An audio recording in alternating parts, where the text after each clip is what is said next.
something to take home. Going, and her entire life, everything she talked about, breathed, and dreamed was about the future. As happens when you meet people in your 20s, we lost touch a while later. Ran into her a few times when we were both aspiring actors and things like that.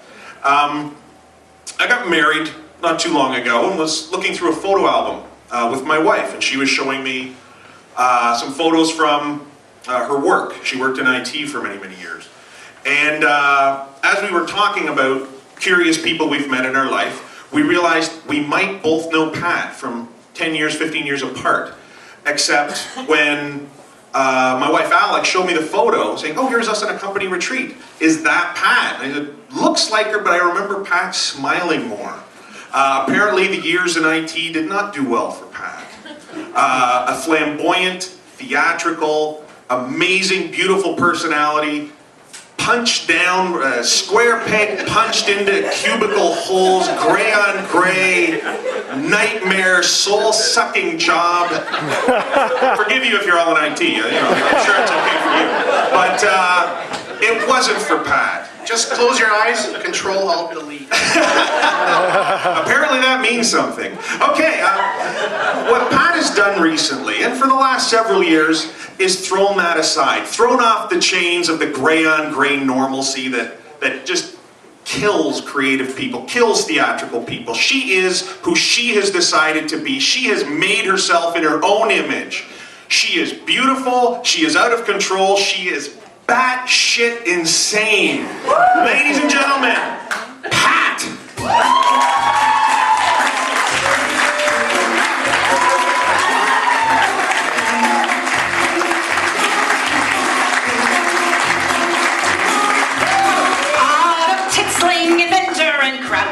Nothing to get very worked up about. His inventions were failures, his future seemed bleak. He fled to the opera at least twice a week.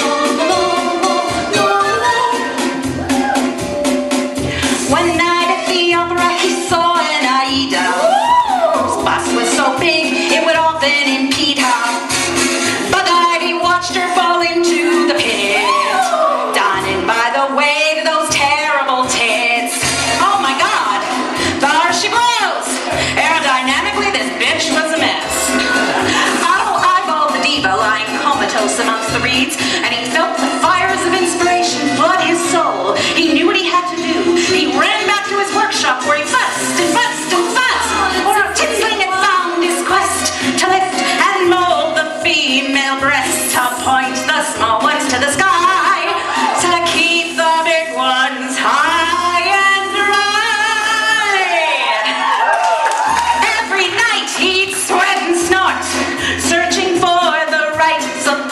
He tried some string and paper clips. Hey, he even tried his own two lips. Well, he stitched and he slaved and he slaved and he stitched, until finally one night, in the wee hours of morning, Otto arose from his workbench triumphant. He had invented the world's first over-the-shoulder folder holder. Exhausted but ecstatic, Otto ran down the street to the diva's house, clutching the prototype in his hot little hand. Now at first, the diva did not want to try the darn thing on, but after many initial misgivings, she finally did. And the sigh of relief that issued forth from the diva's mouth was so loud that it was mistaken by some to be the early onset of the Siroccan winds, which would often blow through the Schwarzwald with a vengeance. But little did Otto know, at the moment of his greatest triumph, lurking under the diva's bed was none other than the very worst of the French patent thieves, Philip de Brazier.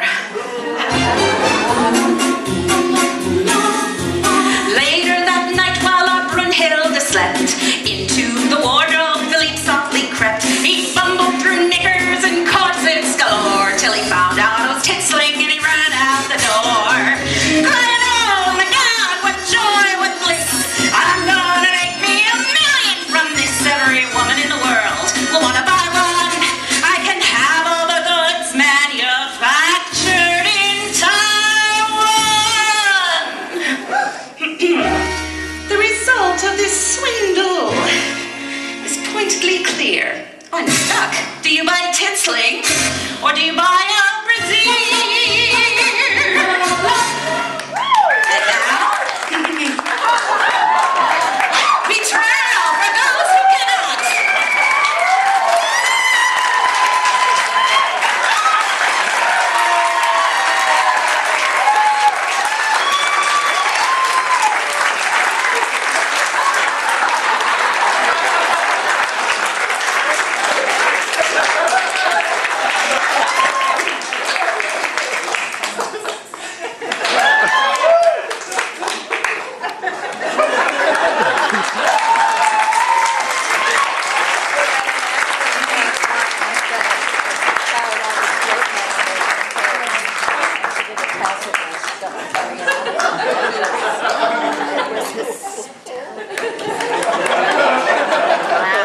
put your lunch trays back. Put your seat into the other piece is called Rosebuds.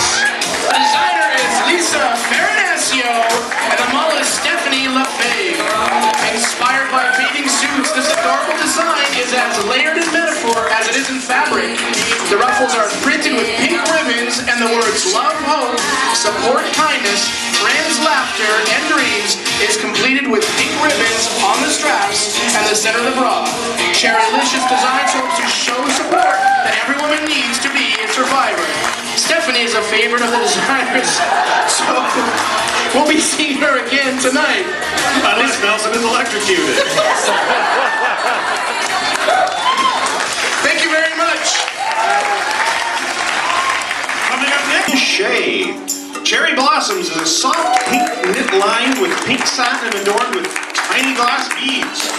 Katie is the talent behind Van Cat beadwork, handcrafted using semi-precious stones, freshwater pearls, glass, seed beads, vintage pearls, and Swarovski crystal. She tries to make those pieces simple, wearable, and unique. Van Cat has been expanding into knitting, crochet, embroidery, and Katie has even begun spinning her own yarn. Christina Shea is a dancer and instructor who's performed everywhere from the Middle East to Las Vegas. We'll be seeing her again tonight. Not just in our dreams. Kieran McNeil. Ruby is a wine-colored corset-style bra made using traditional corset technique with flat steel boning and piped edges, satin ribbon detail, and laces at the back. A recent graduate from the George Brown Fashion Design and Millinery programs, Heather started her own business specializing in custom corsets, historical costumes, millinery, and bridal evening wear. Heather dedicates Ruby to her mom for all her love and support. Thank you very much. Thank you. Next up, Felt Up. Designer Deanna Partridge David and our model Michelle Macra. This is our first out-of-town contribution. It comes all the way from Vancouver, British Columbia. Felt Up is a cozy little number, plush with felt and pom-poms. The bright colors and soft textures are sure to allure anyone who sees it to ask for a feel. I didn't write that. How you answer is up to you. Deanna is the proprietor of Dee Bird Illustration and Design, as well as a full-time mom. She dedicates Felt Up to her Aunt Ruth, breast cancer survivor who's participating in studies to further breast cancer research. Michelle is a dancer, nutritionist, mixologist, and film AD. Thank you, Michelle. This next bra is designed by myself, and the model is Megan Campbell. This lovely fun-fur bra was created by carefully, peacefully, and humanely euthanizing these lovely, lovable free-range Muppets. So, if you want to be tickled by Elmo or want to give up your cookie to the monster of your choice, this bra is for you. This bra is brought to you by the letters TNA and the number 69. A little known fact about Megan, she blushes every time she hears the word intersection. Thank you very much. Coming up next, Nature's Nectar. Designer Martina Monroe and the model Charlotte.